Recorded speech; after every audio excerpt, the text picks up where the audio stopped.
You're listening to Sudbury News Talk. I want to show you something. Stand by. On the morning shift. Anything could happen. Sudbury News Talk on the morning shift.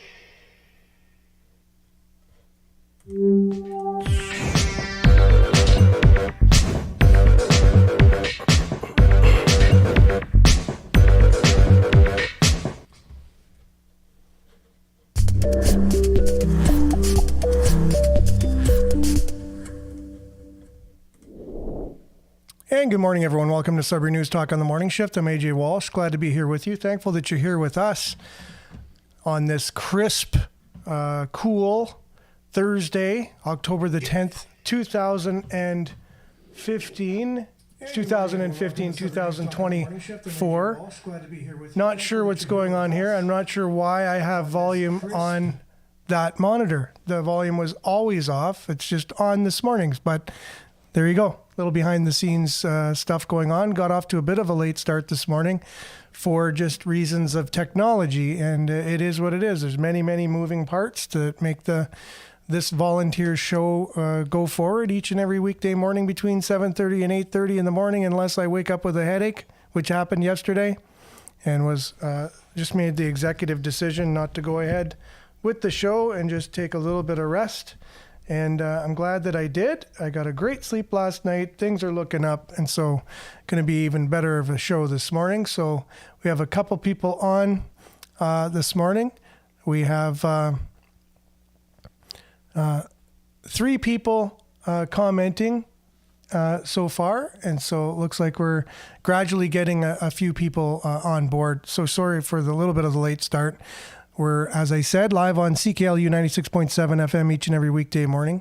We're also streaming live at cklu.ca. Just click on the Radio Player Canada app. You can download us, take us with you, listen to us anywhere, anytime on your favorite device. While you're at cklu.ca, make sure to check out the merch that we got, because purchasing the merch will help us keep the lights on, keep the airwaves open, and keep your campus and community radio station, which has been around since 1984, going. It'll keep us going. So it's only thanks to people like you, because this is your station.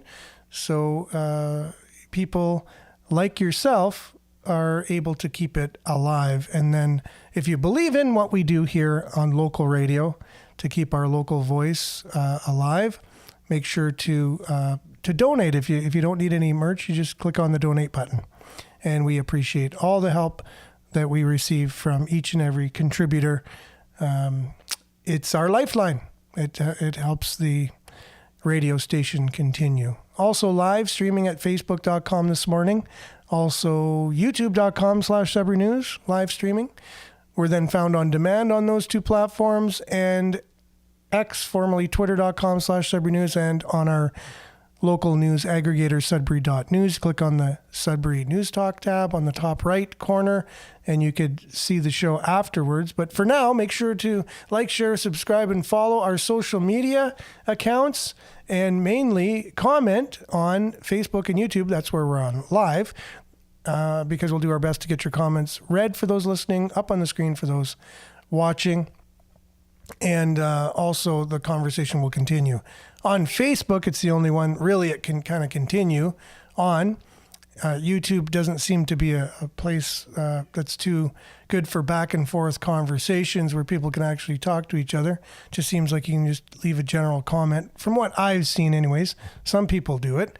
But it is what it is. Let's dive right in with a little bit of local weather. We got Billy in the studio ready to go. We got you guys online ready to engage in a conversation this morning. We're going to be talking local politics about the proposal put forward from a few councillors to change the way that the city's handles complaints, and just the way we go about certain things there. So we'll have a little bit on that, and then we'll have a letter to the editor for Sudbury.com talking about how it's just egos from a few councillors that are fueling this change that they want to make to the policies of how people can complain, and can there be anonymity and all these things. And then we'll talk about the state of the arena, where we're at with that, or the new convention center, whatever they're calling it. And we'll see what the mayor left out of his comments that's more interesting than what he said. And we'll discuss it with Billy and yourselves. And then we might dive in, we don't know, into a little bit of the award that Science North got for their film with Jane Goodall. And who is Jane Goodall and what is she all a part of? Who knows? That could be our deep dive if we have time, but that might take a lot of time, but we'll see. We'll be back with news, headlines, your comments, and more right after our weather this morning, as soon as I find the weather introduction, which is not seen so far here. So I'm not sure if it exists, and it might not anymore. It might have been wiped out of my library of things. So let's just see. We'll just use a different one. There you go.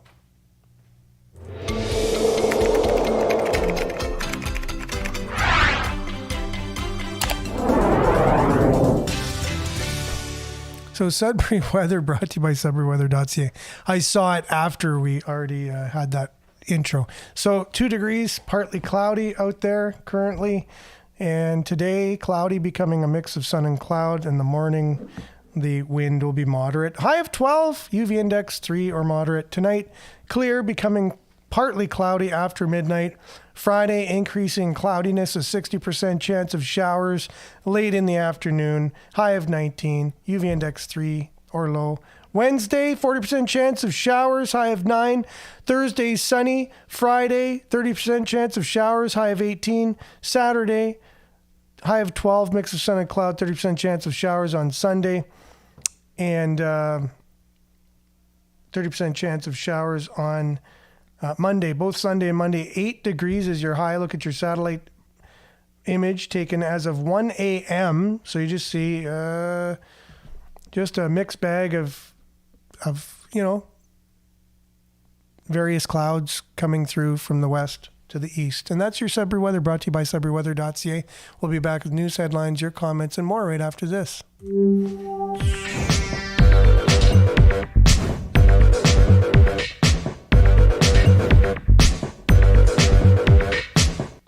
And we have Billy on, so I'll just get him in right off the bat, ask him how he's doing, and then we'll check in with all y'all and stuff like that before we get into some of our local news headlines. How's it going, Billy? Pretty good.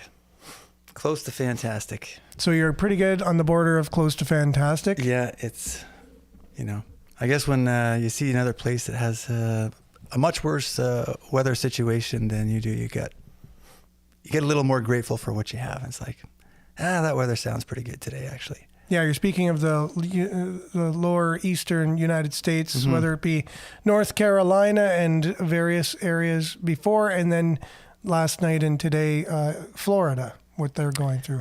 I didn't actually get a chance to check out the extent of it, but I can expect it's not good.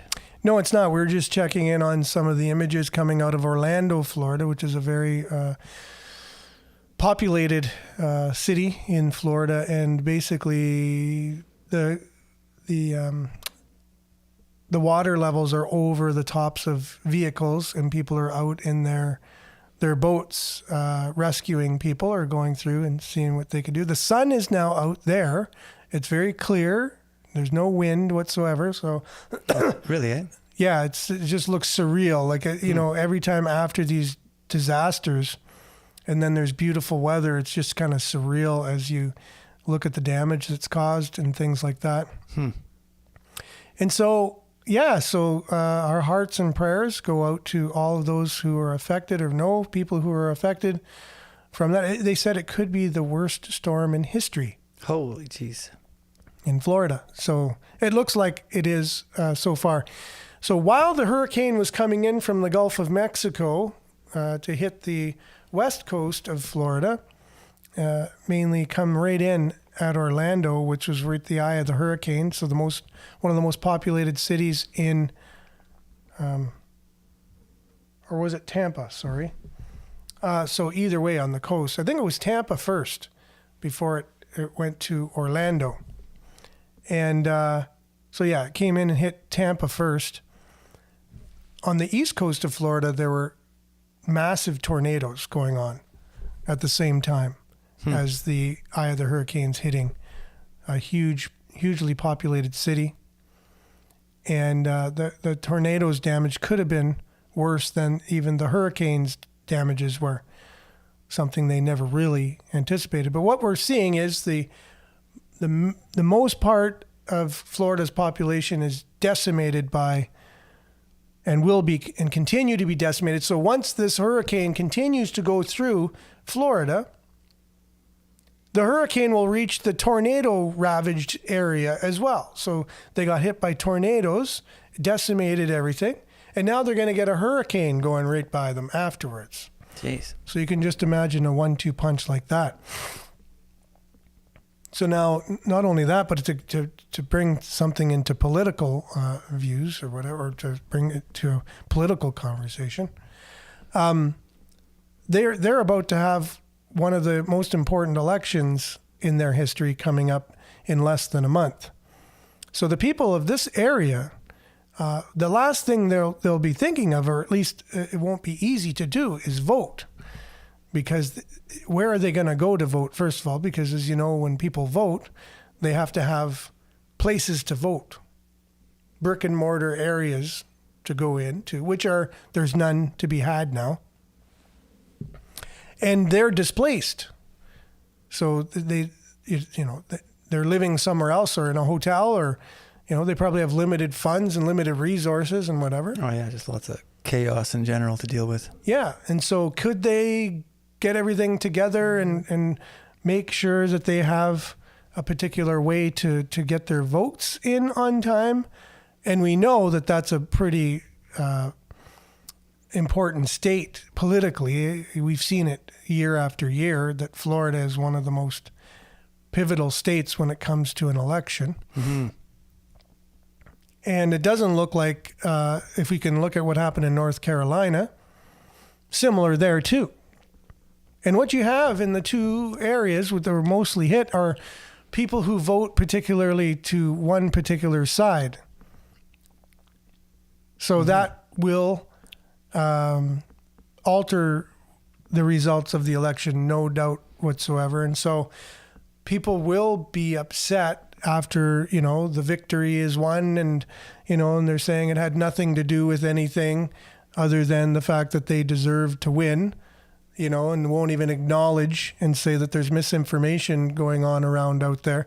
So that's what the current administration in the United States are busy saying, that there's just misinformation going around about this particular There is storm. a lot of talk. Yeah. I have seen it, and I think where you're headed with that level of talk is kind of creeping into the mainstream a little bit. And so now people are slapping down their links and articles in forums, and the debate is taking place in again a little bit more of a mainstream view.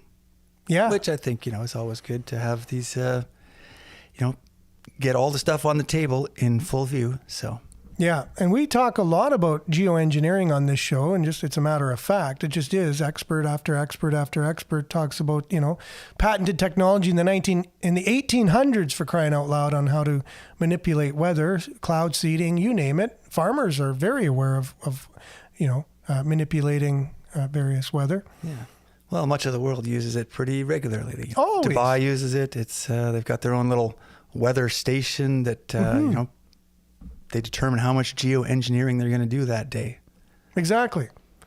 And for some reason, there's mainstream platforms, whether it be social media or media in general, like mainstream media, that they just, for some reason, they'll come out with a story on it one day, as we've shared on the show many times, like, good morning, XR 410 News in Los Angeles. We're talking about the latest going on with it.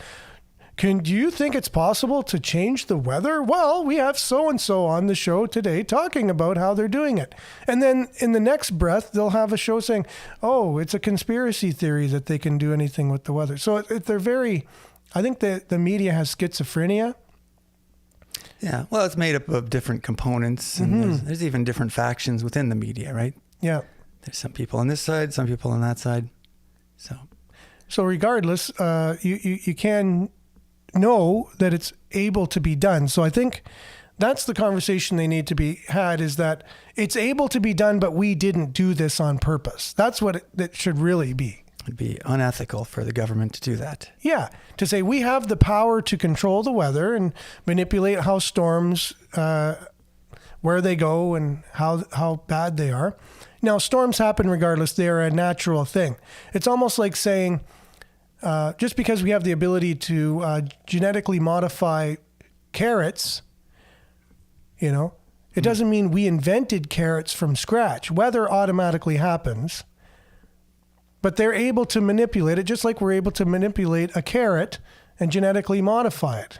Yeah, you think somebody would have looked into it by now, that if you have a storm, is there geoengineering you could do to soften the storm? Exactly. To steer it away, and I think all the evidence kind of points to the fact that, yes, you can affect storms, directions of storms, but somehow that is out of the Overton window that we have in this part of the world.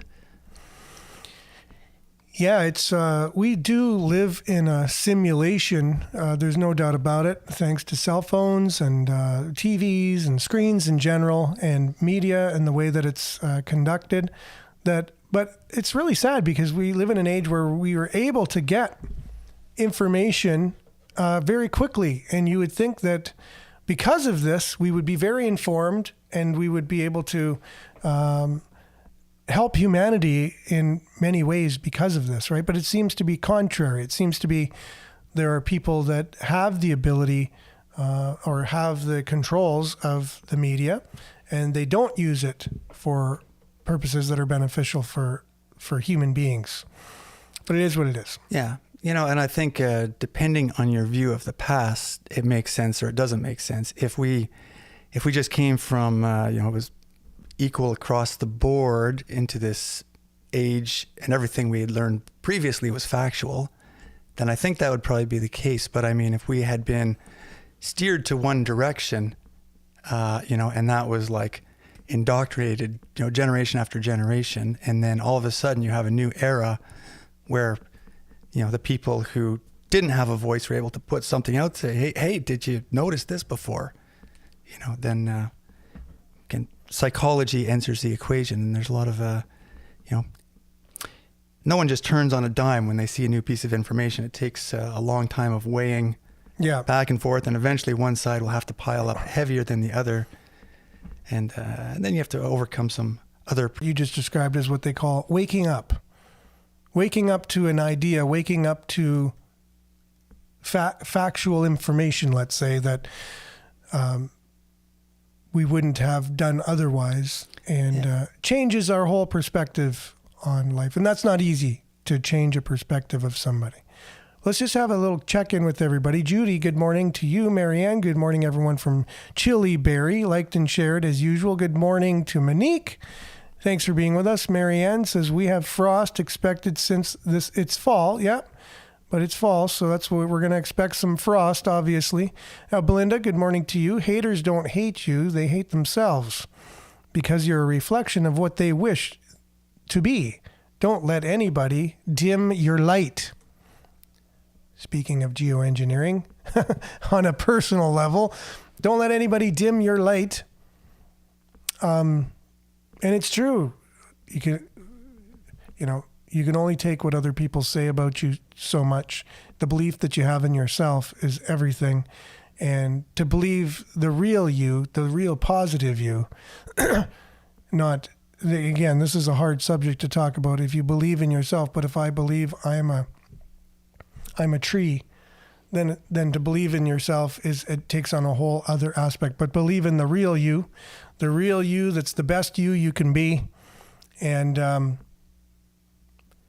don't let others get in the way of that. Grand Rising, Monique, thanks for being with us. And Rick, good morning, everyone. Thanks for being on, Rick.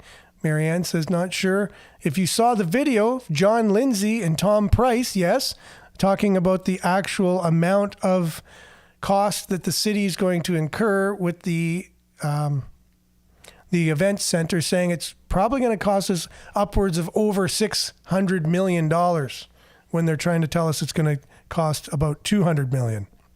Have you seen that video? No. Billy? No. I'll share it with you. Vin, actually, who's on right now, just saying good morning, shared that with me. It's a long enough video, but he takes he goes on the easel with the paper and he explains everything and draws it all out for you how he figures it's going to end up costing the city over $600 million. So, good morning, Liette from Collingwood. Thanks for being on, Liette. Clapping emoji. Denise, blessings, everyone. Good morning to you as well. Belinda says, how about listening to what citizens of Sudbury actually want? Yes, well, we'll talk about one of the citizens, what they think about a new policy that 4 of our councillors have put forward for a change in policy. Denise, Wyoming is on fire and Facebook will not let me share to more than 3 groups just happened. Or what just happened? That's interesting. Did you know Wyoming was on fire, Billy? I did not. I did not know. See, it's not easy to get the word out these days. We're wondering why. Marianne, absolutely 100%. And Denise says, I wonder if the other MPs threw out their pagers after they caught fire for other MPs. They don't realize they're compromised. They're not trustworthy. And the people who hired them will never protect them. Interesting. So similar to what Israel did, I guess, to Hamas, blowing up their pagers. I don't know if things are happening to our MPs in the same. I've never heard of them blowing up yet, but maybe they're catching on fire to send a message. I have no idea, but we'll have to see. That's pretty dystopian sci-fi, eh? A bunch of pagers blowing up at the same time. That's, For sure, yes. Yeah. But it happened nonetheless. Yeah. So Marianne saw that, sad that over 76,000 hectares have burnt from Wyoming. And so Marianne, good morning. Billy. Morning. And the earth is going through a reset. This is it. The beginning of the end, Monique says. And Belinda says, a Palestine protest in Vancouver ripped up the Canadian flag and shouted, "Death to Canada." Don't you just love Justin Trudeau's policies? Arrested and froze the bank accounts of truckers and anybody who donated to the Ottawa Freedom Convoy. But it's racist to say, I'm adding this to Belinda's thing, but it's racist to say that we should do something about a group of people who shout death to Canada and rip up the Canadian flag. We'll just leave that with you guys to ponder about that and see if you agree with that or not. And a bunch of people, good morning, Billy. Good morning, Billy. And yes, the Palestinians are here to destroy our country, the whole of North America. It only takes one of them to blow up a school. There you go. Ava says good morning to her teacher and myself. Good morning, Ava. Good morning, Ava. And Denise goes on to say, I'm watching globally the agenda. It is stay peaceful. That's from the New World Order. It is easier to conquer a country that is peaceful, harmless, which we are, as I watch Peru and other countries taking their country back. I wonder how bad it would get for Canada, and will Canada ever exist again? Whoa. There you go. So Vin says a brain fart about local politics. The MNR demanded CN rebuild the Clear Lake Dam north of Cartier a few years back. And with the help of France Jalina, it was rebuilt beautifully. That being said, it was originally built in 1956. Onaping Dam or Onaping Lake was built in 1948. When do we discuss the condition of the dam? Question mark. Well, we just did. So that's so great that you are able to bring issues up that are, close to home, so to speak, that maybe not be on our radar every day or in the news. So let's keep the conversation going. It's the first time I've heard of that. So thanks, Vin, for that. They need to be charged or deported. Criminal offense to destroy or burn our flag. Unacceptable in our country. Support the country you live in, or live in the country you support. Love the one you're with. Live with the love. Wait. If you can't be with the one you love, honey, love the one you're with. Yeah. There you Yeah, go. I've been a little suspect about that song and its intentions when I wrote it. Me too, actually. That's what that reminded me of. Yeah. If you can't support the country you live in, Yeah. live in the country you support. Yeah. Although I think like flag burning should be okay. That should be covered by like freedom. If you don't like something, Yeah. like, that's it's one of those things. Might not like it at a certain time, but like when the polarity of things change, and then if you have like an authoritarian regime, yeah, that just seems like kind of the thing an authoritarian regime would like insist on, that if you burn this flag, you're gonna go to jail. Yeah, exactly. It's like, if you live in a really free country, it's like, I'm saying I don't like this. It's like, well, yeah. So the say it. Palestinians are basically saying they don't like Canada, right? Yeah. So okay, well, that's what even Canadians, whatever. There's Palestinian Canadians, obviously, that are part of the movement, and there's even other just people that are part of the movement that may not be from Palestine, but they support the cause. Right, they're in defense of Palestine. Yeah. And they're part of the flag burning, and they're from Palestine, and that's Sure. that makes sense to me, that they would be kind of like on that side. And even people who just care about other people and being victims of conflict and war. yeah. I think that's a great that's an important human element to do that. I don't know.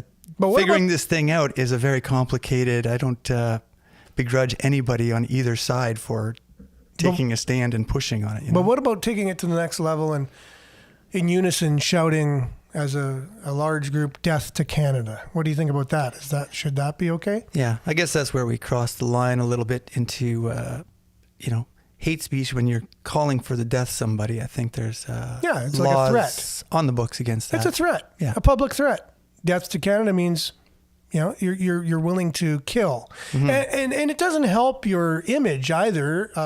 Because stereotypically, someone from the Middle East, they fought so hard to get rid of the branding that's been, put on them for so long here in North America and the Western world, right? As being terrorists.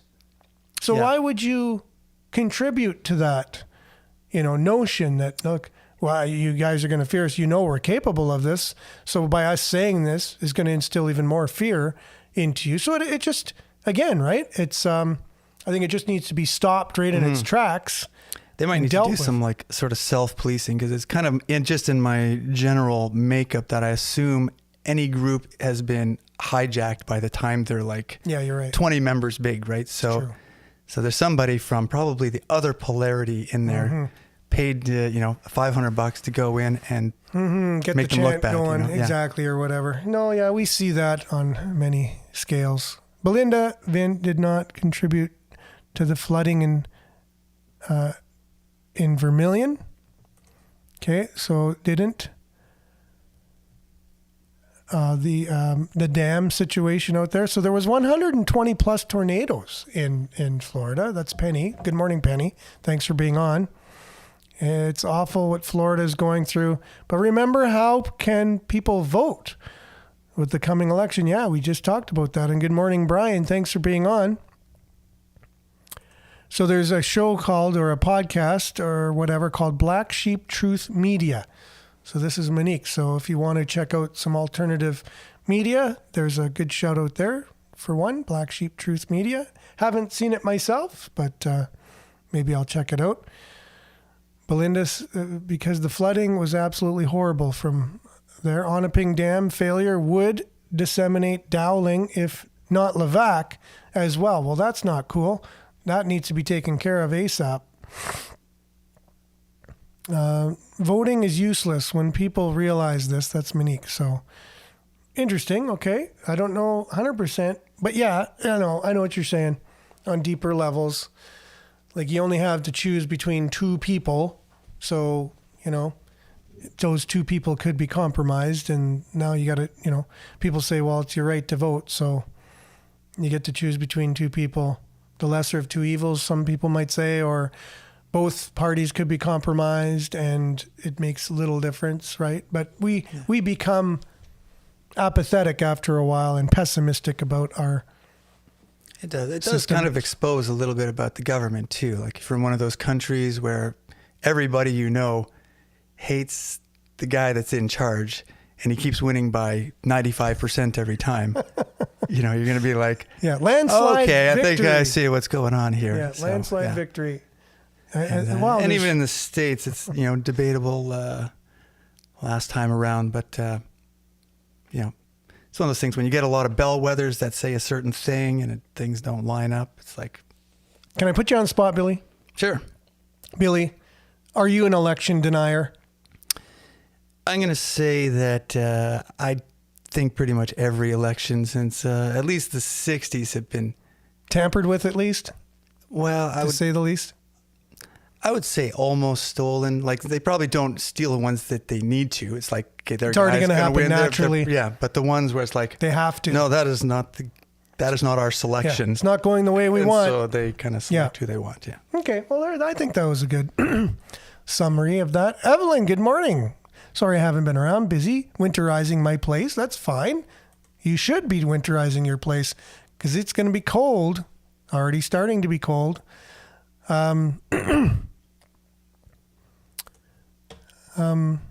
Yeah, so I guess the conversation here, Marianne, from back when talking about which particular states have been decimated and which haven't, and which party is in power, and how well they're kind of coming to the rescue of those people, and how well they're trying to help them and get them back on their feet. $750. It was interesting. I saw some memes out there, and you must have as well. So Ukraine, billions of dollars. Haiti, billions of dollars. Iran, billions of dollars. A North Carolinian, $750. It's like, how blatant can you get? They made some powerful memes. Oh, but yeah. to be fair, I think they were saying that was just the initial. So we'll see what else they do after that. That was the initial. The initial sort of. Yeah, we really get want some cash on hand. Kind of thing, you need quick. You need a lot at first. So we're going to give you your largest amount first. That's $750 to really help you. Yeah. And they got to apply for it, Billy. Right. They have to apply for it. Right. They don't have a house. And I think, was it the governor's daughter was denied? Oh, or she was really? kind of like testing it out, I guess. I don't know. Oh, and she was already denied. I don't know the details, but there's. That's interesting. So again, right? This is it's laughable. I don't know. It's sad. I don't know whether to cry or laugh at the state of what's going on with our neighbors to the south, but then our own country has its own laughable, cryable aspects as well, as we've been already talking about. Can I say one thing? And I think about this phrase probably 4 times a week, every day for like the last 5-10 years. I'm not too sure, but it's something I heard from some guy. And it's like, at the end of this, everyone will know, what they've done. Mm-hmm. And it's kind of like that, you could look at it, the Great Awakening, kind of like this whole exposure kind of thing. But, over the years and even months now, you can see it seems like a lot more people having a sense of things weren't what we thought they were. And there is increasingly this kind of like appearance of this above the law, above democracy, kind of some kind of ruling fifth column, So, so I like to think that, as we go on and, it's the silver lining to going through this stuff. Again, it's kind of like that voting thing. It's like, we keep voting and this guy's keep staying in power, but at least everybody's now starting to like look at each other and go, yeah, you guys see what's going on too? Yeah. Exactly. Well, we've had so many people commenting here, and we're a little behind. So good morning, Pat. Thanks for being on. I'm just going to welcome those who have just joined us recently, and good morning, Miles, as well. Thanks for joining us, along with Abel Kane. Abel Kane. I think Bob hung up his alias, and he's now Abel. So just to let everyone know. And Andrew, good morning to you. Thanks for being on, Andrew. Along with Penny. It says Ford and the PC haven't helped Sudbury because only about 30% voted for them. That's interesting. I could kind of see politics, and we've talked about that on the show before, but it is true. Like, if you have a lot of representation of people that are part of your party, it means you're constantly there and dealing with people from the city, and it's easier to get things done. Now, is it only them, or sometimes it's political from people who live here too, who want to make Ford look bad or make the other party look bad, and so they don't work with them? It's not easy to, because they don't want to say, oh, Ford did something good for us, so they deny, they turn down everything they're trying to do. So it's not only the other side. I do get that, and I do believe that it has an aspect of that, but I also want to point out that it could be from our side as well here in Sudbury, that they just don't want to go along with any help because they don't want that to kind of make it look like they're doing something good for us either, because it's political. Mm-hmm. Yeah, and that seems like a common political thing, which you can see it a lot in the States, especially when they talk about bills and stuff, and they don't want this side to pass that bill because they'll be able to use that in their next election ad kind of thing, you know. Exactly. Okay, so a couple Sudbury stories here, and I know it would be great to just continue the conversation. There are too many things to talk about. This should be a 24-hour show, I think. Don't you think, Billy? Don't you think we could fill it up 24 hours a day? 23 and a half. Yeah, exactly. You need a half hour sleep. But we could just keep talking about local things, about things happening in our country, things happening in our province, in the world, locally. There's just so much going on. Yeah, I would hope, that at one point this could become something that I could just give a lot of attention and time to, because it would be so beneficial, I think, that if we had more time to unpack some of these things. But something that we want to talk about locally was the new Arena Events Center. This is from CTV. We'll just check in on the story there from yesterday's news broadcast. Well, new tonight, plans are on track for the proposed event center in downtown Sudbury. City Council just got the latest update in the last few hours where the major project is on its timeline. CTV's Angela Gemmel has more. It doesn't look like much right now, but in a few years, these parking lots will become Sudbury's new event center. Well, we're still at very early stages in the project, so we're doing a lot of the procurements of the professionals that are going to be helping us with the project. Venue manager, prime architect, a couple other specialists that help with these kinds of large complex projects. Chakouti brought City Council up to speed on the $200 million project. Once the architect is chosen, the design phase can start. The exact site should be selected by January. The event center, or arena, is proposed for an area called the South District. Over the past year, the city has acquired buildings, then demoed them, making way for the plans. Just one is left to come down. That property is being acquired through the Expropriations Act, and the city has purchased that property, so they still occupy the land. There'll be a period of time next year sometime where they'll be moving out, and the city will be proceeding with those demolitions. The mayor's office overlooks the site where he can watch the progress in real time. In a year from now and a bit more, we'll start seeing it built up. And then probably a decade of building, right? We'll have the event center, and after that it'll be commercial, hotels, conventions. So there's a lot of ideas and a lot of momentum to really create the South District. A lot of focus is on that, and that will completely change our city, and I certainly believe for the better. If all goes as planned, the city expects to begin construction on the new event center in the spring of 2026. That means Sudbury could be attending sports games and concerts in the city's new arena by 2028. Angela Gemmel, CTV News, Sudbury.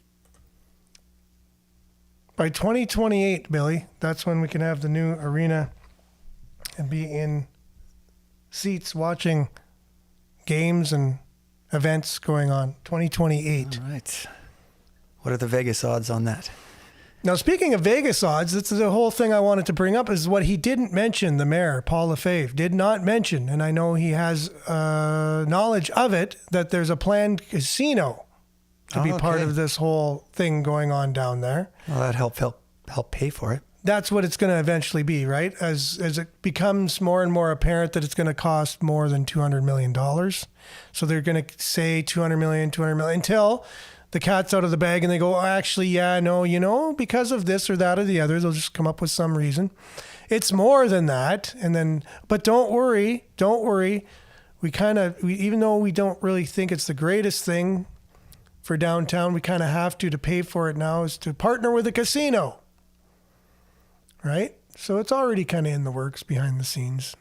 Yeah. Did you see that politician? He's talking about, he's kind of joking about how politicians say they don't lie, but it's like, I have a 2-year-old and I lie all the time. Like, you have to lie. It's like, you don't just tell him the truth. Like, he's like, come on, we're just going to go. Oh no. And then, for sure. It's that same kind of tactic, yeah. right? If you keep picking your nose, your head's going to cave in. Whatever lies. You know what I mean? They're all over the place. We're just going to go here. Yes. And then yeah. Can we do this today, Mom, Dad? Can we do this? Oh, possibly, even though in your head, no, there's no way we're going there or doing this or having that, right? So, no, we might, we could, or whatever. That's still whatever. Yeah. Is that a lie? Yeah, it is, because full right, you're not going to be going there or doing that or having this, that, or the other. But that's a good point, Billy. We lie all the time to our 2-year-olds, to people all the time, and it's sins of omission or sins of commission.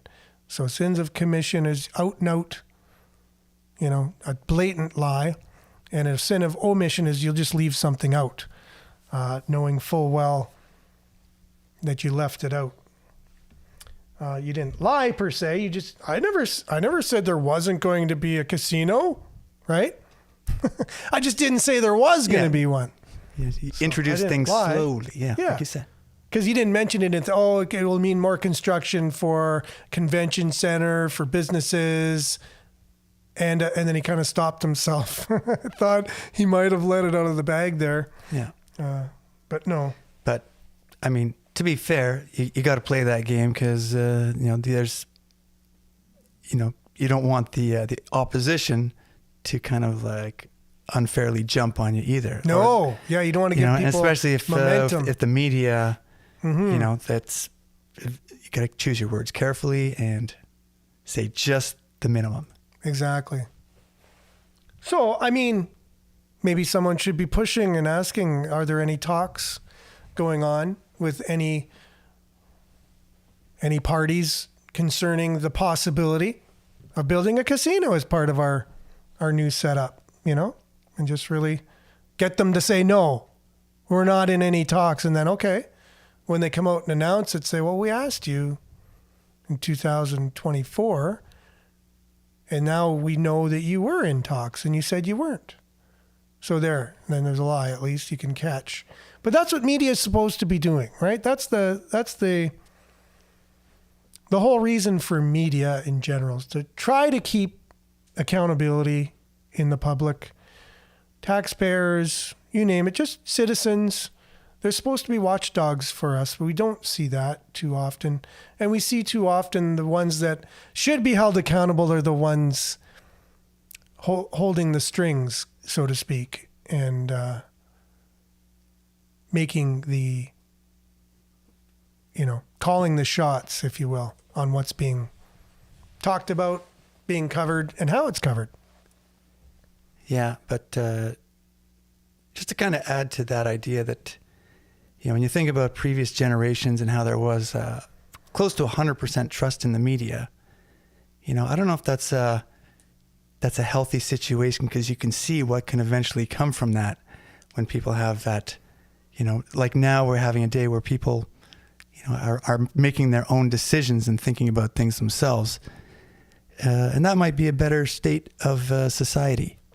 You know, if we went back to a place where we like completely had a couple institutions we trusted, you know, then once, if they get corrupted again, it's a long road out of that, you know? Oh yeah, you got it. Now also sticking with city council story on, you know, the new policies that they want to have in terms of the integrity commissioner and things like that, and how they go about complaints. There's all the policies on making a complaint and other things. Here's also CTV talking about that. And City Council in Greater Sudbury also tightening up its complaint process and amending the code of conduct for its members and boards. Some of the changes include the complainant or applicant must be identifiable and cannot be a group, organization, or corporation. Only in extenuating circumstances will the city's integrity commissioner grant anonymity to a complainant.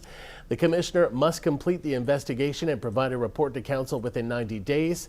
The city clerk is to conduct a review of the city's code of conduct for members of council and provide a report by May of 2025. Well, there you go. So those are some of the changes. You have to basically say who you are if you're complaining about something. And, you know, not too many people, you know, not everybody is on board with this thing. So there was a letter written to Sudbury.com, letter to the editor, says a solution looking for a problem. That's how we would describe the city council's move on Tuesday to make changes to how complaints about elected officials are handled, presented by 3 junior councillors. I guess they had to come out and say that. Ward 4 Councillor Pauline Fortin, Ward 5 Councillor Mike Perron, Ward 7 Councillor Natalie Labby, and 1 veteran, Ward 1 Councillor Mark Signoretti, who likely should have known better. So this thing's got bite to it. The successful motion will force members of the public who have a complaint about locally elected officials to both prove their identity when lodging the complaint and provide an affidavit of evidence supporting their complaint. It also requires anonymity of a complainant to be extended only in extenuating circumstances, which is Integrity Commissioner David Bogosian.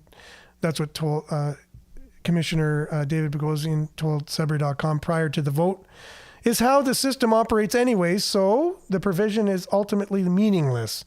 This is a softened version of the original motion, which, had it been successful, would have disallowed anonymity altogether in the Code of Conduct complaints process. Excuse me. We agree with Ward 9 Councillor Debbie McIntosh's discomfort with the aspect of the motion that would have made the identity of complainants public, a situation with potential to lead to dire consequences. We also agree with McIntosh that city council members have more privilege and power than the average person, and that privilege and power in the wrong hands could be used for retribution against a complainant. Strangely, the motion also calls for city staff to review the city's complaints process and legislation governing how the integrity commissioner's job is performed. We say strangely because we agree with Ward 6 Councillor René Lapierre's opinion that it is odd for one motion to make changes to legislation while at the same time asking for a review of the same legislation. It's a bit muddled. And so for more on this, you can check out Sudbury.com with the letter to the editor here. It's very long. I thought it would be over way quicker than that, but it's like 5 pages long. So this person or group has definitely has a lot to say about it, and ends with the fact, unfortunately, seems to be lost on the 4 councillors who move this motion. Sudbury.com's editorial opinions are determined by our editorial board. Now, in Sudbury Star, I know, it says who wrote the thing. But it looks like this particular person writing this wants to be anonymous. But I didn't read the whole thing. Doesn't say at the top? Oh, thank you, yeah. I know Sudbury Star has it at the bottom. Nope. No. Does not say. It just says Sudbury.com's editorial board. So again, speaking of anonymity, But it's got a lot of bite. They definitely don't agree with the junior councillors, 3 of them, and 1 senior councillor who should have known better. You can just tell in the wording there. Someone who wrote this has a little bit of political power in the city, whoever it is, if it's a group or a person. Maybe it says it somewhere else in the well, it's Sudbury.com that wrote it, right? Well, the editorial board, so like a just group says of they people in there. approve. They approve things. So Sudbury.com's editorial opinions are determined by our editorial board. Okay. So, yeah, that's very elusive to begin with. What does that even mean? Who wrote this thing? You know, that's what I want to know. It's coming from a news outlet with an editorial board. So that's interesting. Yeah. Well, I have a lot of respect for those counselors, and you know, that's what I have to chew on, the fact the weight of that versus it's a problem these days where you're not anonymous, and if you go into a system as, you know, a troublemaker, you don't want to have a little red flag on the system when they look you up. Now, Natalie, thanks again, Natalie. Just when you think you might not be listening or watching, she agrees with what I was saying. Of note, that was an editorial, not capital N-O-T, a letter to the editor. Unsigned also. Many people don't know the name of the editor. Why not sign his name? It wasn't a member of the public. Exactly. So I thought, good. So my spidey senses were the same. So there you go. And this is a news outlet coming to battle against our elected officials. Interesting, eh? You'd think news is supposed to be unbiased. It looks like our local news is showing a little bit of colors here and showing some bias. They have opinions that they want to get out there. So that's interesting. We are able to share our opinions here because we're not a news outlet. We talk about the news. We try and unpack it and try and understand it, but they're supposed to be holding to journalistic integrity to the utmost, and we would hope that they would do that. So come on out, let us know who you are at least, who's writing this. Put your name there, put your money where your mouth is, and let us know who you are. Don't hide behind things. All right, look, Billy's right here. He's not hiding behind anything. Well, he's hiding behind his mic, I guess, but we can still see him. Yeah. And thanks for being on, everyone. We really appreciate it. We'll be back same time, same place, on the same platforms, God willing. Tomorrow, make sure to like, share, subscribe, and follow our social media channels. Stay tuned now for Earshot Daily. And thanks, Billy, for being on today. Thank you. Thanks, everyone. Thanks, everyone, for being on and commenting as well. Earshot Daily's next. We'll see you tomorrow. Ciao.